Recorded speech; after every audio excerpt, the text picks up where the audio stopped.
Good afternoon, Cross Timbers. Today is Wednesday, September 14, 2016. This is Texan TV News from the Tarleton State University campus in Stephenville, Texas. My name is Quanecia Fraser, and here are today's top stories.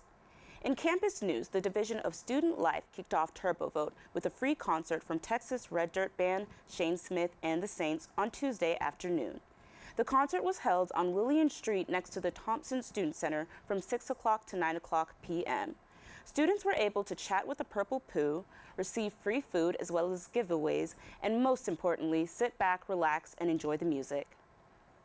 In local news, Dr. Robitaille and Dr. Causey of Tarleton directed the 13th Langdon Review Festival in Granbury, Texas this past weekend. Texan News was present at the catered dinner with Scene Shop Readers Theater on Friday's evening session at Barking Rocks Vineyard and Winery. Professors, writers, poets, and individuals active in the arts made appearances at Friday's event. Among some of those interviewed at the event were Lori Ann Guerrero, 2016 Texas Poet Laureate, Carla K. Morton, 2010 Texas Poet Laureate, Alan Birkelbach, 2005 Texas Poet Laureate, and James Hogger, 2000 Texas Poet Laureate.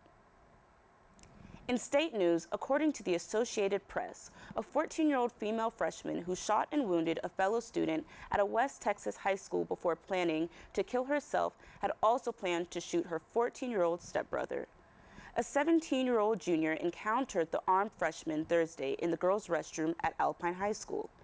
Chief Russell of the Alpine Police Department said in a statement issued Tuesday that investigators have determined that she intended to shoot her 14-year-old stepbrother and then shoot herself while inside the school. Her plan was interrupted when a 17-year-old female junior entered the restroom. The 14-year-old shot the 17-year-old, wounding her in the lower body. Officials said later that day that the wound was not life-threatening. The 14-year-old then shot herself fatally in the head. Scown said there is no further threat to the 290 students at the school, nor to the faculty and staff. In national news, 2 men were finally arrested yesterday for the murder of 2 young girls 43 years later. Larry Don Patterson and William Lloyd Harbour were arrested yesterday for the murders of Valerie Lane and Doris Derryberry in 1973. Thanks to an investigator doing a routine check through cold cases, he found a sample found in Derryberry's body and sent it off to the forensics lab for analysis.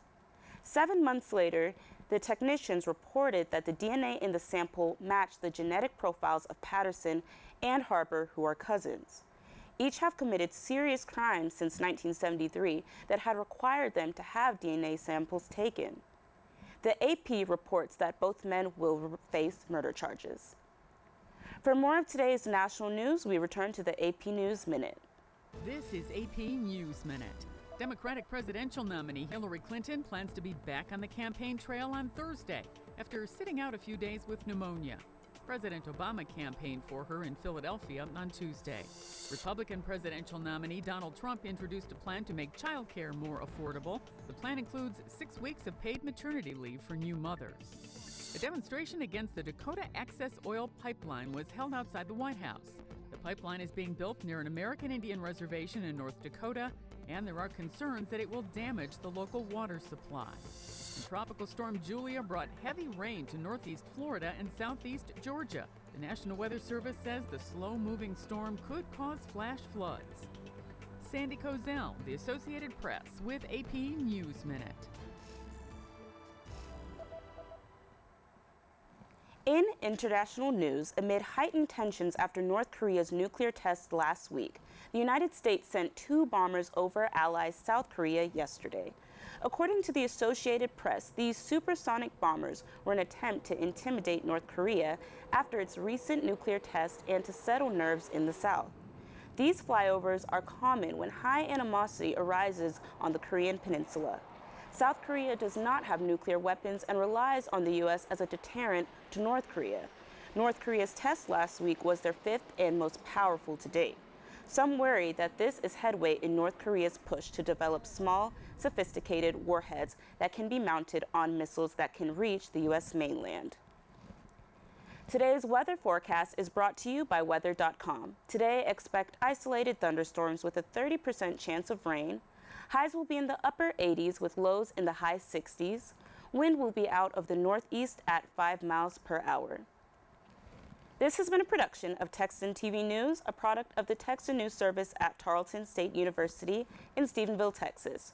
You can follow the Texan News Service on Facebook and Twitter, and check out our website at www.texannews.net. Today's broadcast was produced by Rebecca Hernandez and Sydney Burns. Have a great day, Texans.